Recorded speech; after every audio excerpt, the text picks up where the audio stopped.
And this, I think, oh yeah, sorry. Do you have a sense of how much, how many of the questions are fellatio versus cunnilingus? We do. I do have data that could break it down, but I tried to condense the graphs. It was actually about 50-50. Oh, okay. Yeah. Which is also really cool. Yeah. And analingus, it's in there too. Yeah. Got that too.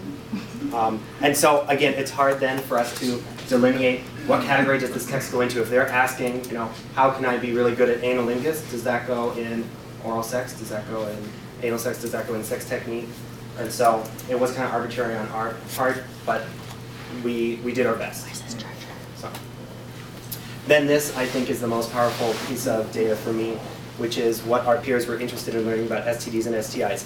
Overwhelmingly, they weren't worried about the scary table of symptoms that we all get in sex ed. Overwhelmingly, they wanted to know the model of transmission. There was a fundamental misunderstanding about how do you actually contract or transmit an STI or STD. And so to us in our education, that meant what we need to supply them with is why barrier methods are important and understanding, you know, sort of that pathogen model of permeable membrane. I know I'm preaching to the choir here, but actually giving that to students because that's something they didn't really receive in sex ed. And then with that knowledge, knowing this mucous membrane is more permeable than this one, which is more permeable than this one, they have that foundation to go when they're in a sexual encounter and say, oral sex is, you know, safer than penetrative vaginal intercourse, which is safer than penetrative anal intercourse. And understanding that mucous membrane pathway, you know, allows them to understand transmission, which is really what they care about. Ultimately, we find our students, when it comes to symptoms, they're worried like, if something's different, if anything is different, if it itches or burns or discharge or anything, they can't memorize all the differences. They don't know how to recognize a frothy green discharge. They just know that like, something's up. And they're worried about how to prevent it. So that's our statistics, and the next steps for us, I sort of alluded to it a little earlier, but a really powerful tool, especially for community health education, is when you're running a workshop, you could set up a Google Voice number for yourself that you just use for workshops, and that's how we launched it. We did our first year orientation program, as you can see, this SSIS. This is Jeremy on the side. And so we actually were live streaming the text during the presentation, and we had our training manuals here. And so people were able to answer the text during the presentation. And I love this next picture, so there they are. They're right there.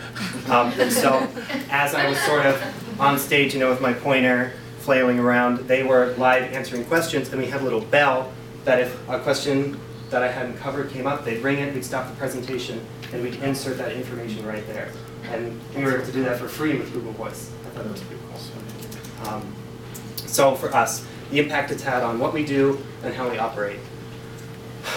Ultimately, we want to continue incorporating our standard education about condoms and barriers. Specifically, they're really interested in the how-to, the technique of how to put on a condom and how to use a condom correctly, as well as lube inside, outside, as well as the failure rates. They're really interested in stats. And a lot of students find stats overwhelming, but certain statistics can be very, very empowering.